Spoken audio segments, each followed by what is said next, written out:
Hello, everyone, and welcome to another episode of the Thunderstock Show. I'm your host, Ross Stockdale. Today's guest is Joel Swanson out of the greater Minneapolis area. Can't wait to talk about this season of the EOS journey. Joel has quite a few stories to tell. He's been there and back again, both philosophically and physically. Can't wait to dig in. Joel, I would ask how you are, but we know it's a sunny day in Minnesota, so it's a great day. It's a sunny day. First question I have to ask you is, what did you want to be when you grew up? When you were growing up and a kid, if you can remember back then? Well, the first thing I wanted to be was a bodybuilder, and I had a speech impediment, so I'd say bodybuilder. And so all my aunts loved to talk about how I wanted to be a bodybuilder when I was little. And so I don't know why, but that was kind of my first thing. I obviously did not become a bodybuilder, but I always wanted to do something that surrounded helping people. And so ending up in technology and some other things I've done professionally, it's always been about how I can use that to serve and help people more than the content of the exact job. So bodybuilder was first. But yeah, interesting. That's the first. I've never heard that before. As someone that was pretty into athletics and whatnot growing up, and I would call it like amateur bodybuilding, and my wife was very into bodybuilding. Do you still do you active with weightlifting still today, or is that more like a childhood dream? I feel like you can still do that given the other stories I already know about you.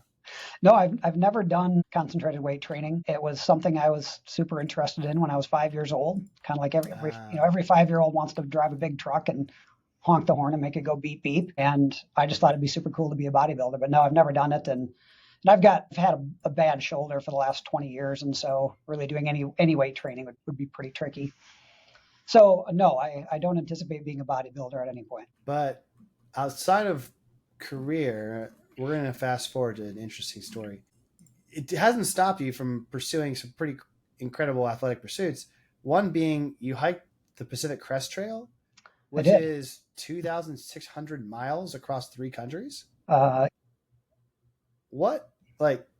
Can you tell me? First thing is, wow. Second thing is, how long did that take and what inspired you to do it? Well, it took 5 months to the day. And what inspired me to do it was I've always been an outdoors person, and I'd heard of the Appalachian Trail, and it's this trail and it's out east and it's long. But when I first heard about the Pacific Crest Trail, I looked it up, and it goes from Mexico to Canada. And that to me was like, okay, that's just got real. A long thing out east is very different in my mind from I hiked from Mexico to Canada. And that was just like, oh man, I want to do that. And at that point I'd done a lot of hiking and a lot of camping, but I hadn't done a lot of backpacking. And so I called my dad and was like, well, we got to figure out how to go backpacking. And so we just started together and learned how to backpack. And he did it with you the whole way? No, I couldn't convince him to quit his job, but we did a lot of hiking trips, over 5-6 years to really learn how to do it. And then he started with me. So he did the first 2 weeks with me, but then he had to go back to work, and I kept going. Man, I want to get back to that point. So bodybuilder, cross-country hiker, backpacker, what you've always wanted to help people. So what are some of the first steps in your corporate career that enabled you, in between those? Well, when I started, I think like a lot of high school graduates, I really had no idea what I wanted to do. And I pretended I did because that's what you're supposed to do. And one of the things that I'd always really enjoyed was I was just good at using the computer at home. And so whenever something wasn't working this is back when there was a computer and the whole family used a computer back in the mid 90s. And whenever something didn't work, I just got good at it. And so the family would always call me. And I liked being the person who could help when help was requested. And so I said, well, I guess I'll go into computer science. I had no idea what computer science was, and learned after a while that computer science and actually IT infrastructure are very different disciplines. But I just said, okay, well, I guess I'll do this computer science thing. When I started my first job out of college, when I was in IT, I very quickly learned that I was much better at the people side than the technology side. And so, yes, there's technology that had to happen, but what I was really intrigued by and what I was really good at is like working with the business owners and figuring out like what are you trying to do, and then how can we make the technology come alongside you.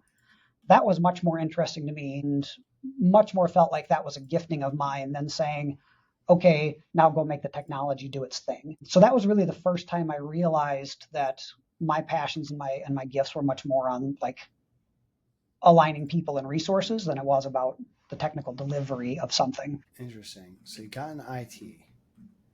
Okay, that makes that's a pretty interesting segue, like because IT, it's like the confluence of really strong technical, also operational, and typically there are people that are good with IT are systems minded.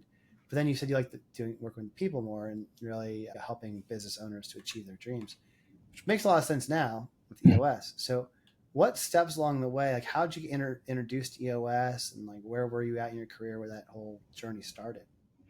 Yeah. So I've never really had a career change. Some people can, well, I did this and then I did this and then I did this. And for me, I've really just kind of had a career ooze. So starting in technology, doing a lot more with project management and operations management and service management. And as I got more involved with business owners, I got trained in lean office. And so I started doing process design and those kinds of things. And then one of my clients that had been with me for a long time had tried to self-implement EOS and it hadn't gone very well. And I'd read the first book at that point, but I had no formal training. But they asked me for help and I was like, yeah, I can do this. I can do this work. And so I just dove in and helped them. And I messed a lot of stuff up. I know now because I didn't have any training. I just was like, I read a book and I said, here we go. And so I made mistakes, but I was still really impressed with the system. And immediately, I was looking back at all these scenarios I'd been in my career and how much easier everything would have been had I known all of the EOS tools and the EOS framework. And so I then decided to go get the official training, and I flew to Detroit and met Gino and drank the orange Kool-Aid and got trained. And it took me about a year and a half to kind of phase out of everything I was doing professionally while I ramped up my EOS practice. But that was 2014, and this is my full-time gig for over 11 years now.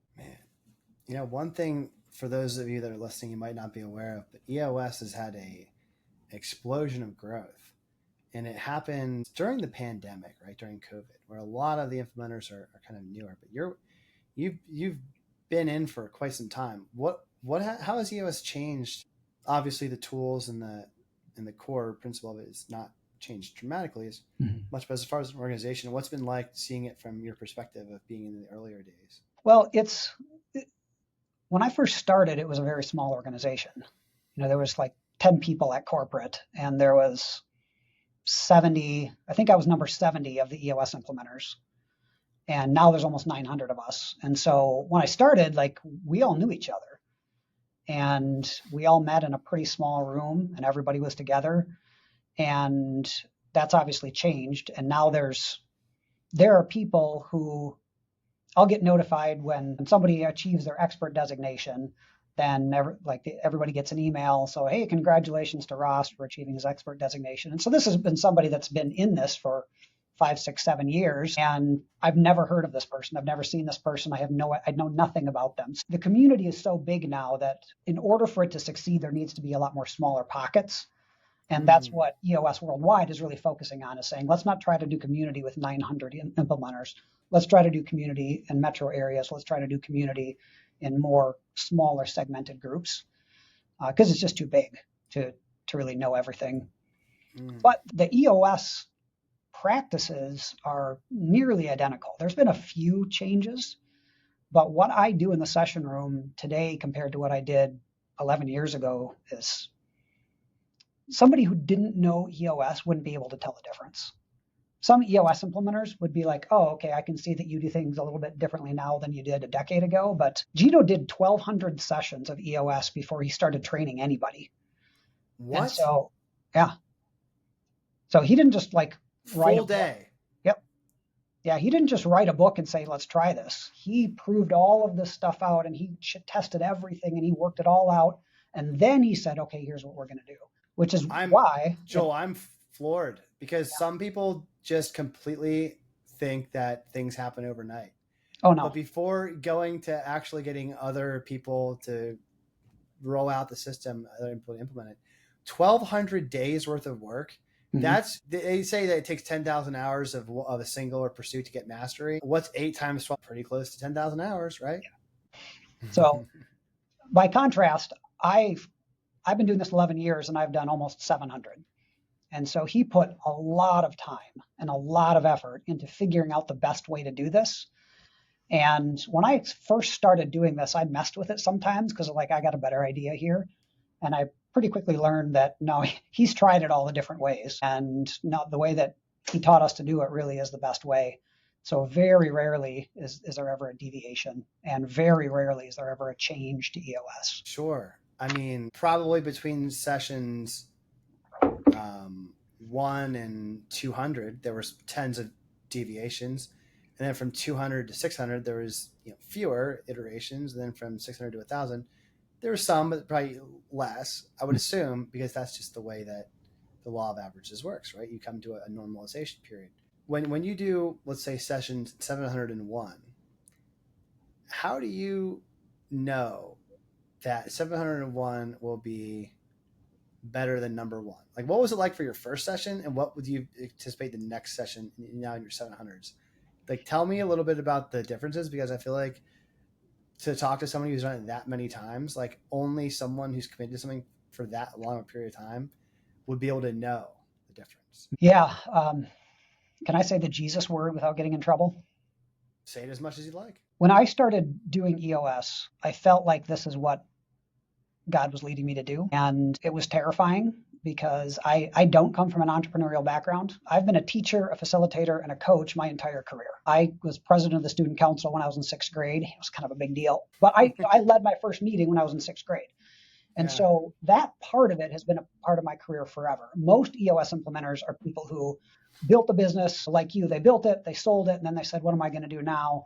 And then they decided to do EOS. I come at it really differently, not from an entrepreneurial pedigree, but from a pedigree of being teacher, facilitator, coach.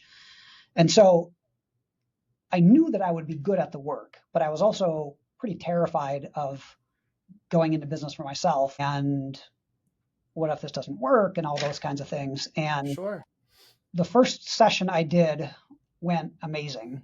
And the team I was with, I'll never forget one of the guys saying, Joel, I know this is the very first time you've done this, but it feels like you've been doing this for years and years and years. And the client finally left at the end of it, and I sat and cried.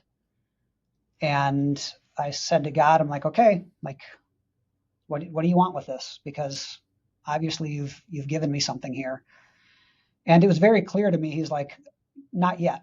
Like, I'm going to have something for you. And yes, I'm going to have things I want you to do, but I'm not ready now to like give you specific direction. And so I've tried to have that philosophy throughout my whole journey, that like this isn't my business. This is something that God gave me that belongs to Jesus. And my role is to be a good steward of that and honor the people I work with and honor him throughout that process. There's been instances and stories of athletes and other entrepreneurs that I've followed and studied throughout the years that have.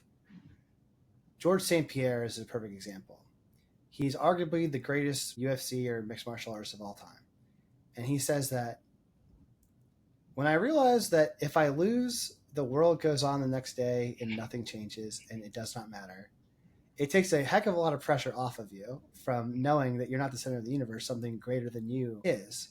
Mm-hmm. And his coach, Firas Zahabi, has a PhD in philosophy. And he said, a quote that I love is, if I had a divine calculator, every problem could be solved, but I don't. So we use the information that we have at the time that we have given to make the best decision that we have with limited computing faculty. And I think your tie back to, for lack of a better phrase, letting Jesus take the wheel and saying, hey, look, like I'm here as a vessel. I'm here to be, to play my part and play it well, probably does wonders with keeping the longevity of your career, right? Because my assumption is that by admitting that you are maybe not in control of the outcome, right? Mm-hmm. It probably does wonders for like your stress and your longevity to like not have all the pressure and all this the entrepreneurial baggage that people think that I think a lot of entrepreneurs carry. I don't know. That's just my two thoughts. What do you think? Well, there's definitely, I think, always going to be a part of me that really wants to sit at the cool kids' lunch table. Success in entrepreneurship is a big part of that, and so not being attached to the outcome and caring more about how do I serve my clients than what does my practice look like is a challenge, because I, like everybody, I want to be liked, I want to be respected, and while my identity should be and what Jesus says is true about me, it's a struggle to really listen to that and not listen to what the world says. And the world says that you are valuable when you have, the world doesn't know about any wealth you have, they just know what they see. And the world says you're valuable when you have at least 2 houses and you've got a really nice car and you wear fancy clothes and you go on expensive vacations. And so not getting roped into that is tricky. There's so many ways to go with this next question, but I'll do my best to ask it coherently. How do you help business owners to differentiate between their higher calling or their purpose or their mission, or it doesn't have to be religious or spiritual, but like it could be, between the spiritual or what Jesus says you are versus the world. One of the things I find really fascinating is like implementers like yourself can help to dispel false beliefs, and that might be more meaningful than anything. So like, how do you help people to maybe shed limiting beliefs about material versus like a greater purpose? I can barely do anything about my own materialistic tendencies, so I don't have any illusion that I can help my clients with that. But I am very clear that I want to work with companies for whom money is not the ultimate goal. I just met with a prospect yesterday and told them, and I say this to lots of people, I don't do this because I'm passionate about your profit. Absolutely, when you engage in the EOS process, you will get more profit, more revenue, healthier teams, more freedom. Like, yes, we will get that. But if you just want to soak up all of that and keep it for yourself, I'm really not interested in working with you, because what I really care about is helping you live the life that you were really called to live, and do so in a way that overflows into the lives of people around you. So I went to seminary straight out of college, and so I went to pastor school way back forever ago. And one of the eurekas that I had, which sounds trite, but as I'm diving into all this theology, was to realize that God doesn't give us blessings so that we can soak them up. God gives us blessings so that we can use them to bless other people. And so I told this prospect, I'm like, I'm not doing this because I want to help your business be really successful. Now, we're going to get there, and I hope that happens. But I'm doing this because only when your business is really successful can you live a life where you can be outward focused. As long as you're worried about payroll, it's really, really hard to love your neighbor. Shoot, that's so But profound. Once you don't have to worry about payroll, now all of a sudden you can be in a place emotionally, spiritually, where you can love in a self-sacrificial, other-oriented, enemy-embracing way. And that's what I believe is going to change the world. I just believe that making businesses work really, really well is the quickest way to get there. Yeah, because if you had to take a guess at the root cause of whether you want to call it sin or crime, so much of it is because their basic needs may not be met, whether it's poverty or mental health or spiritual well-being. Like people don't wake up. Again, majority people as in like general perspective, don't wake up one day when they're 16 and say, I'm going to live a life of crime because that's what I'm called to do. Yeah. It's typically for another ulterior reason that's not they're unaware of, or because of an unmet need or physiological determinant that they don't know how to meet. So you're saying there's a sanctification through the EOS journey that you can help to spread and affect many people by having that trickle down, like oozing effect you mentioned through your own career progression to others. I think that's such an incredibly noble way to look at it. If I can't change somebody's life, then there's no point in doing what I. And I talked to a client a couple weeks ago, and they're at the tail end of their journey. They're taking EOS over on their own now. But when we first started working together about 3 years ago, in our very first meeting, I asked everybody on the team, I'm like, well, what do you want? Like, why are we here? What are you looking for? And she started crying, and she said, I've got 6 kids at home and they miss their mama. And I didn't say it out loud, but inside I was like, okay, that's my objective. I don't care if your company grows. I don't care if you're profitable. Like, I want to get you home with your kids. Now, I know, because you're a business owner, you're not going to get there until we make your business work the way it needs to. And so I push and I introduce these tools. I coach people along the way. I hold them accountable. I yell sometimes when I have to, but I push them to get where they're trying to be, not because I care about how much money she's making, but because I know that she's not going to be home with her kids until the business is really working. So I want to tie this back to an experience. You said that at a certain stage after you're done with school, you went back to whether it was theology school, seminary, what you want to call it. Was your faith and religion always a part of your identity when you're growing up? Did you come to terms with that later? I grew up in a household that followed Jesus, so that was really a blessing of mine. It became real for me probably in college, which I think is common for people to, as you start to become an adult, say, okay, well, I've got to divorce myself from my parents. Not that I don't love my parents and I don't value them, but in terms of really standing on my own 2 feet, I had to wrestle with my own questions about faith, and that was a rough process. But yeah, since then, it's always been, when you say it's an important part of my life, it makes it sound like I'm cheering for a football team, and I've always been a big fan of this football team. But I think that's really the wrong way to look at it. I mean, I don't have a life other than the pursuit of Christ-likeness and loving the way that I believe Jesus taught us to love. And I believe that is the best, forget about eternity. I believe that is the best possible life here on earth. And so everything else that I do and everything else that I am is really just a footnote to that. So yes, absolutely. It's been the cornerstone of everything that I've done, since I was in college. I haven't done it all perfectly, certainly. Well, to err is to be human. Yeah.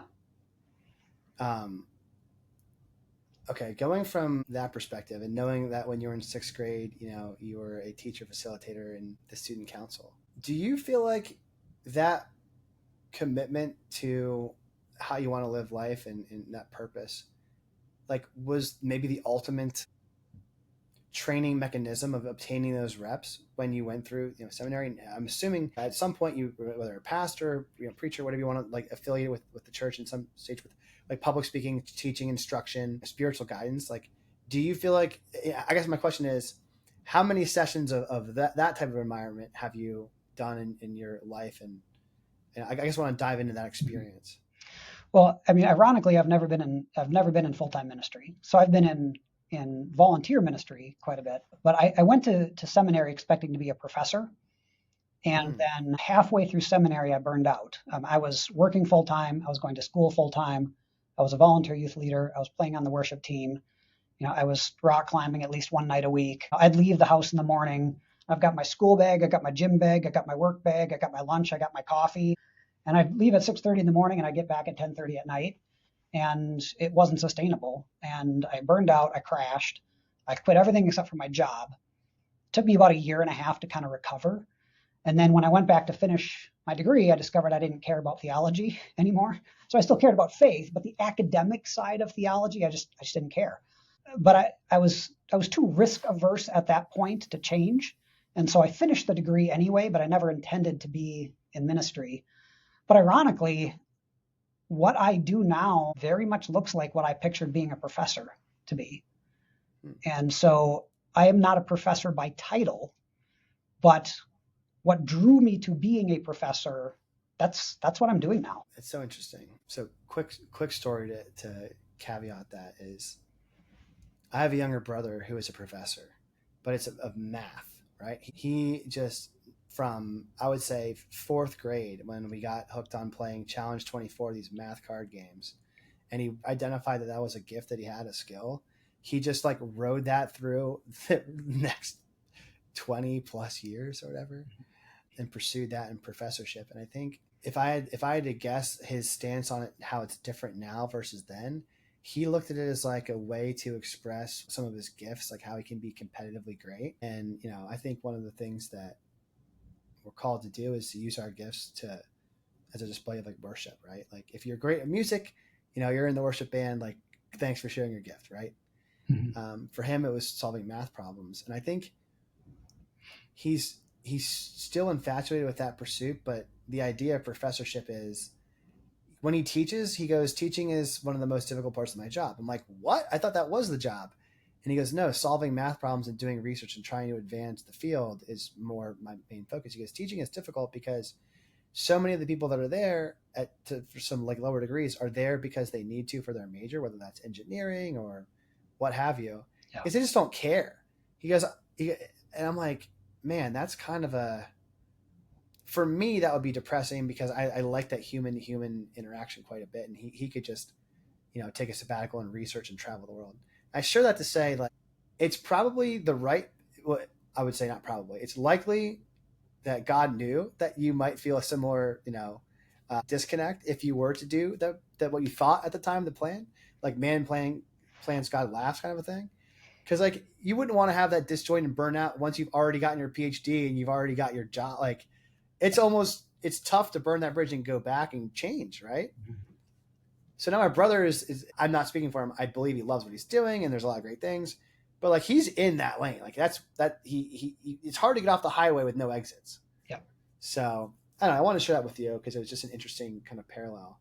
In math and theology, I have a friend that's a doctorate of divinity and things like that, but he loves school, you know, and he did full-time ministry and pastorship, and he's like, that drained me as much as it did researching and sharing my findings and you know about Christian history.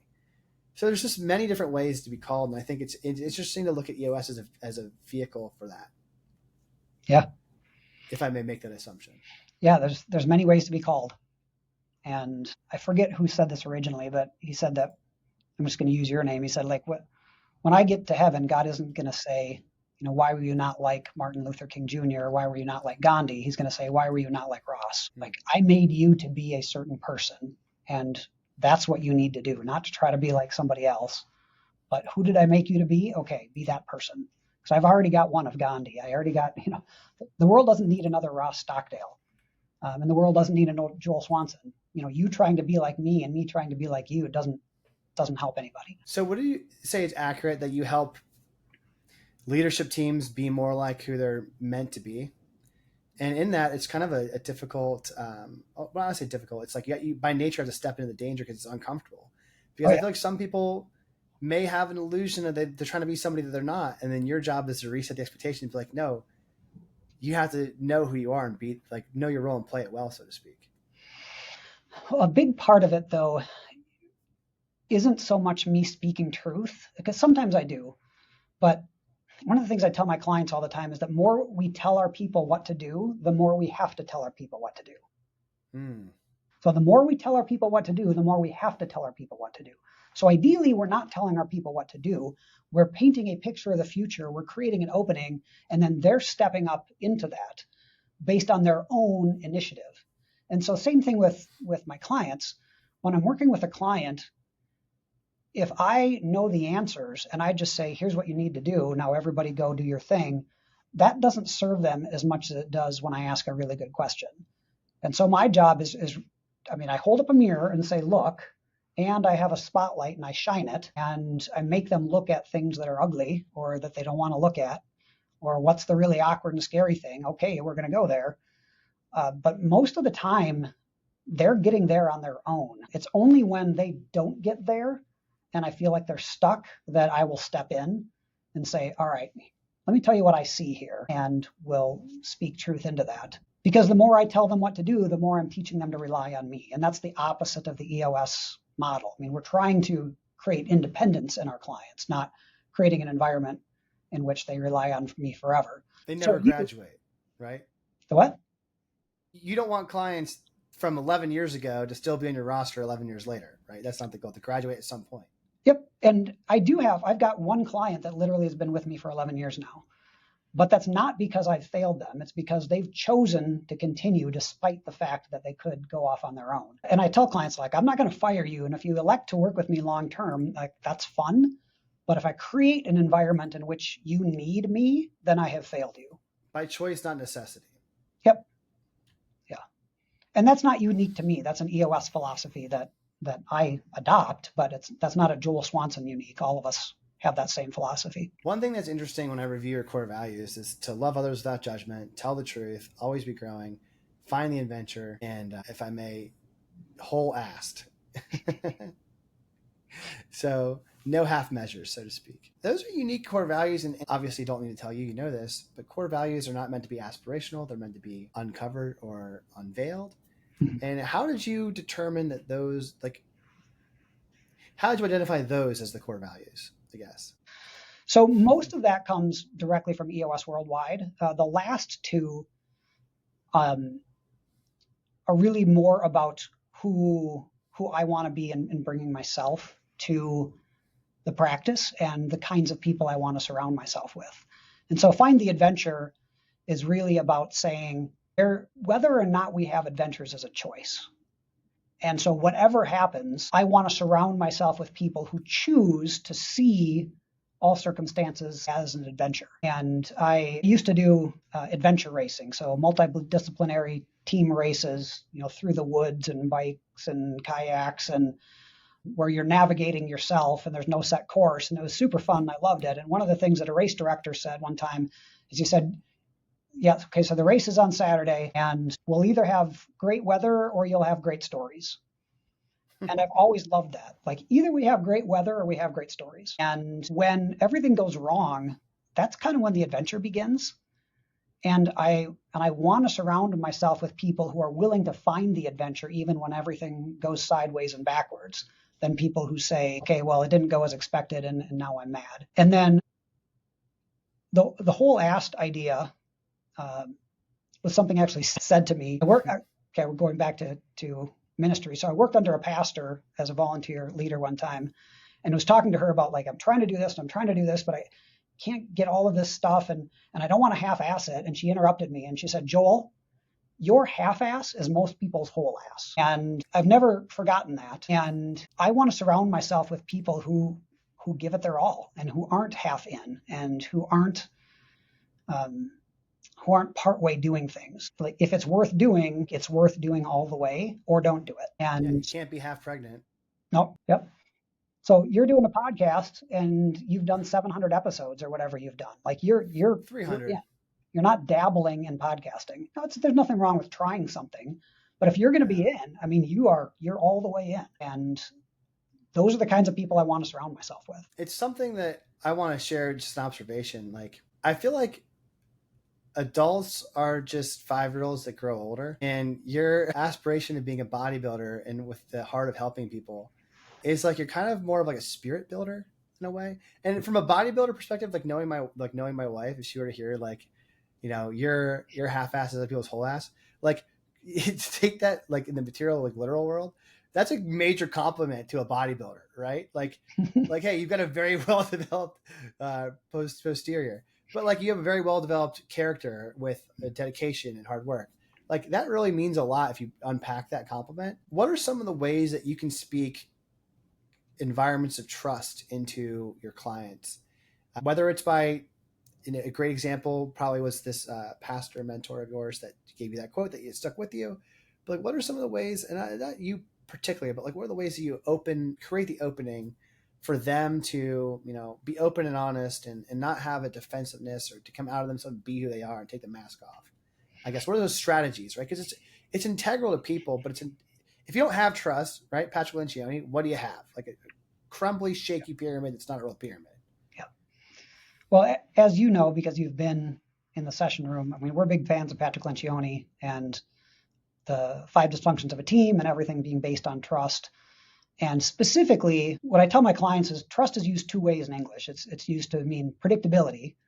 So I was with a client this morning, and I trust that Steve is going to come in with 3 different beverage containers because he has his coffee? Because he has water and he has his thermos of coffee. Why do I trust that? Because that's what he always does.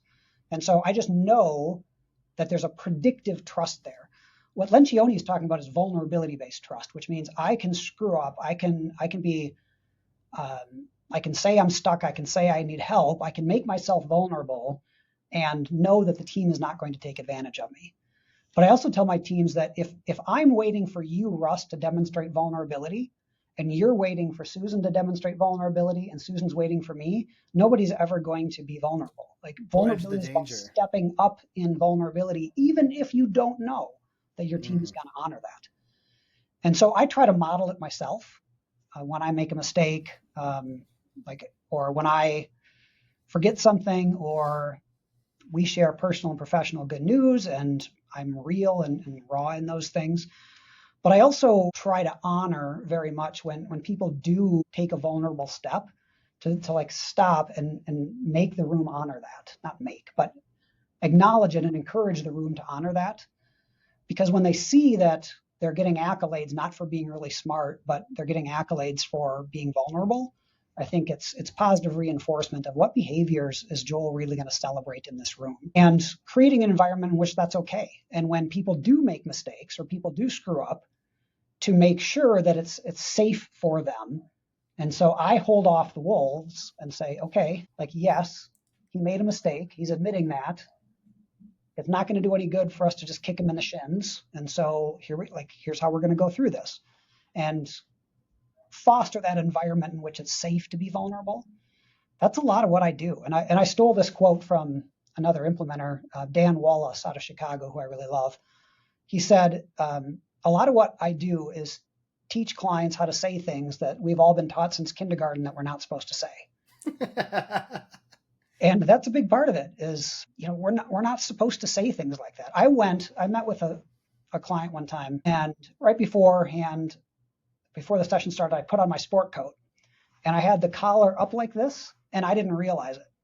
And I went for an hour and a half with my collar up like this, and nobody said anything. And then at a break, I discovered it was up, and I flipped it down, and I said to them, like, okay, why did nobody tell me that my collar was up? And they're like, oh, we don't care, man. You can be you, and that's fine. They didn't last in EOS. By contrast, like not that long ago, I was with another client. I came back from the bathroom with my zipper down. I'm a 47-year-old man. I come back with my zipper down, and I was in front of the room for about 2 seconds before a guy went like this to me. And like people were still sitting down. We hadn't started yet. And he goes like this. And I came over there, and he goes, man, he didn't told me that my zipper was down. And so once everybody sat down, like I affirmed him, and I said, okay, here's what happened. A 47-year-old man, walked in here with my zipper down, and there was no hesitation. And Tyler called me over quietly to let me know that my zipper was down. Like, that's who we need to be for each other. Joel, have you read the book Radical Candor by Kim Scott? I have not. I've been told by about 12 people I need to read it, but is that next? Let me be number 13, because what you just said as an example of creating an environment of trust is actually one of the parables from the story, where I won't spoil the ending, but there is a 4 quadrants, an axis where there's essentially, to get to radical candor, you have to care personally and I think it's challenge directly or confront directly. Mm-hmm. And that's an example where if he didn't care personally, just challenge you, Joel has his fly down, as like a toddler would say, right? Yep. With lacking of empathy. Or, they could care personally and be too afraid to let you know and be like, oh, I care. Or they could just not care, right? So there's manipulative insincerity, ruinous empathy, obnoxious aggression, and then the quadrant where you both challenge and care is radical candor.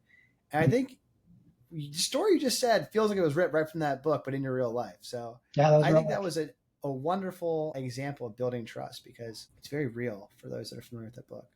Yeah. So Tyler, thank you. Thank you for the radical candor. Necessary ingredient for trust. One thing you said during that reminded me, it's almost like you talked about, again, if I'm going overboard with biblical analogies, please feel free to stop me, but like you're almost shepherding, keeping wolves away from the flock, almost like you're creating an environment of like, void of outside external dangers. They could, could be free to be. One of the things in philosophy I learned is that freedom can be a couple things. One, the ability to do otherwise, and two, the absence of external coercion. And like you're letting people be free to be themselves. That's my goal. Quick story for you. You'll find this interesting. The largest client I ever was able to serve so far got into I won't go, nothing to be like, I don't want to say who it is, but alternative health care space.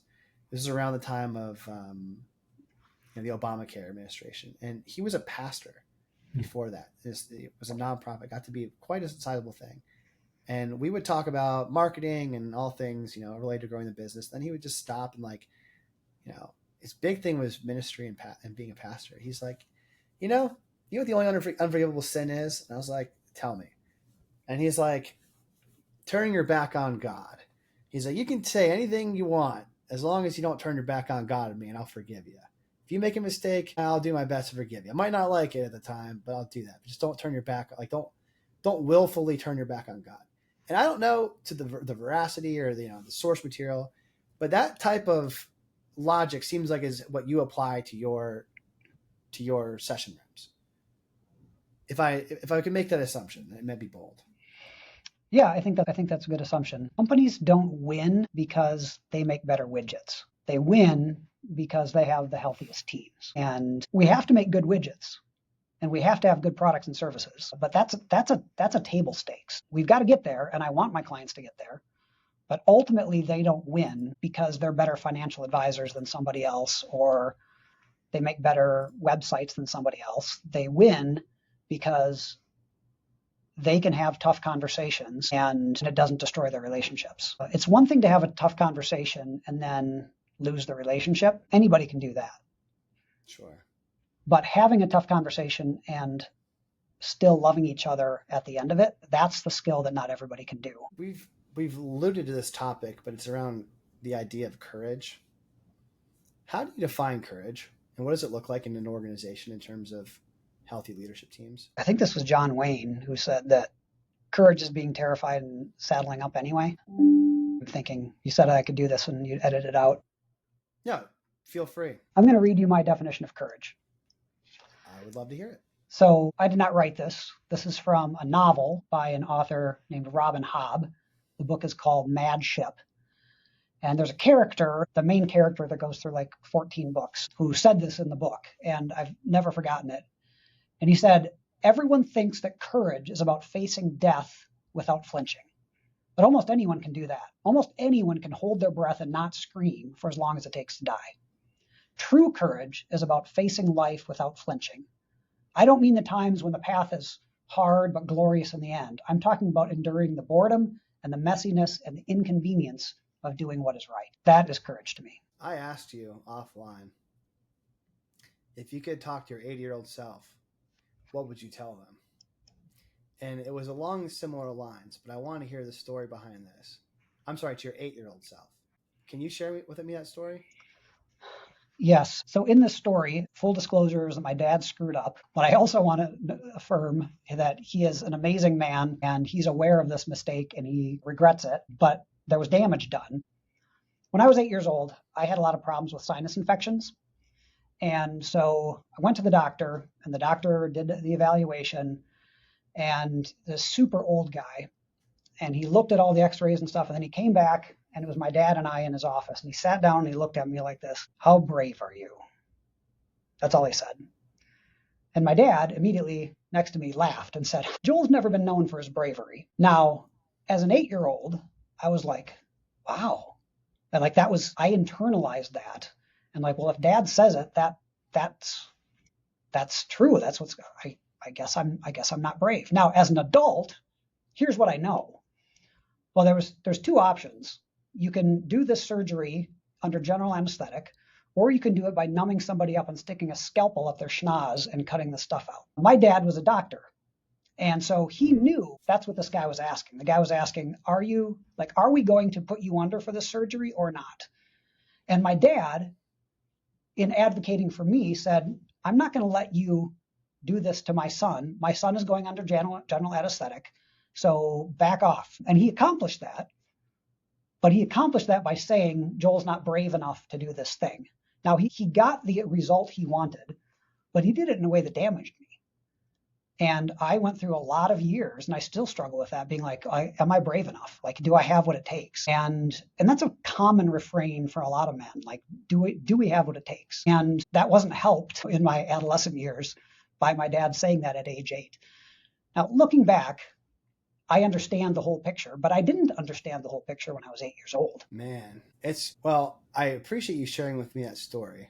It's just another example of how you create environments of trust and vulnerability. It seems like there sometimes is never a clear right or wrong way, right? Because you said he got the result that he wanted with unintended consequences, like some unintentional collateral damage, and that may have been potentially more damage than if he had gone under anesthesia, but he had no way of knowing it at the time. So there's a tremendous amount of grace and forgiveness and self-awareness to deal with that story. But you have 3 kids. I would say being a parent is the hardest job in the world if you want to be good at it. Even if you don't want to be good at it, it's a hard job. Yeah, especially so if you're trying to be good at it. This is more of a question I'm completely curious about, but how do you take the reps and the experience that you've gotten through your experience with both ministry and with facilitating, teaching, coaching, and apply the skill sets to parenting? Because I have a 3-year-old, and I'll tell you, every season of development is just like everything I thought I had figured out from the last one.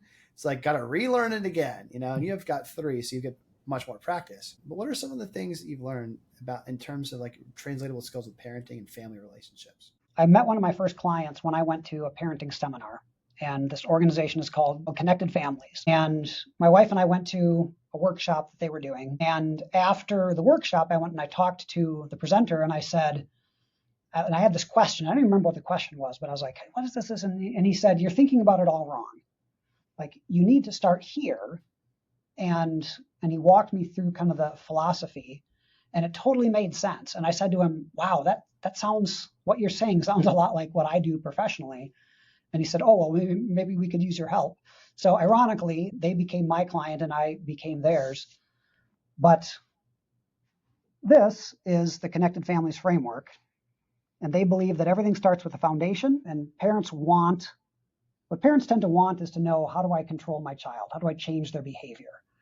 But what Connected Families teaches is that it all starts with the foundation of who you are and your health and your identity.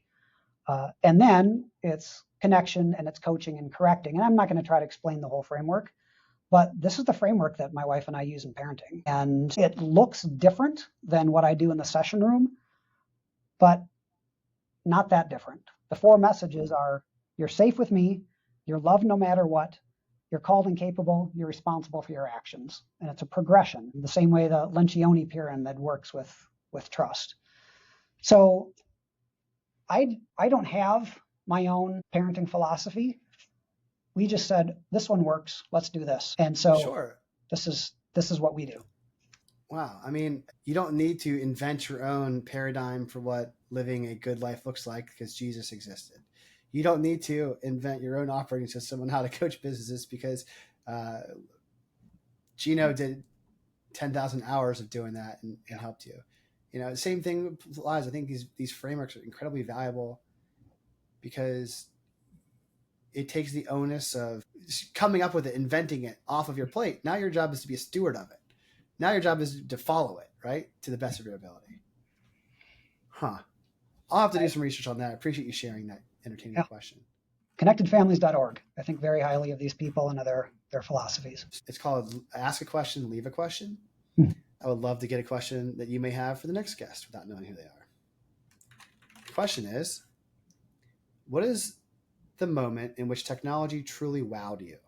And with your IT background, I'm sure this would be an interesting question. I'll say 2. The first time that technology truly wowed me was probably in 1992 when my family got a new computer. Again, this is back when a family just had a computer. And my parents bought an encyclopedia on CD. And the first thing I did was open up and went to the Hummingbird entry. I don't know why. But I clicked on Hummingbird and it brought up a photo of a hummingbird. And that was the first time I'd ever seen anything other than like Pac-Man style graphics on a computer and seeing a photo of a hummingbird. I mean, it was probably like 100 pixels by 100 pixels. But Sure. seeing that was like, wow, look what this can do. And then more recently, I think a lot of people, at some point, I went and looked at ChatGPT and asked it to do something and said, holy crap, the world is going to change. And it has. And it has. From hummingbirds to generative AI. Yeah. Lots happened in 35 years. That's right. Alternatively, what question do you have for the next guest? Here's the question that I would want you to ask the next guest. How much is enough, and how do you know when you have? I'll be thinking about that one later in the day. All right. That is a thought-provoking question. Well, Joel, we're about at time. I want to thank you tremendously for your valuable insights, your thought-provoking conversation, and your genuine care for helping make the world a better place insofar as you can affect it. For everyone listening, I hope that you also enjoyed this conversation. And I really hope that it made you challenge your beliefs, made you think, made you question how you see the world and how you plan to interact with it afterwards. And I don't run ads in the show, I don't plan to. My only ask is that if you found value, just share it with a friend so that they may also find value too. Until next time, be well.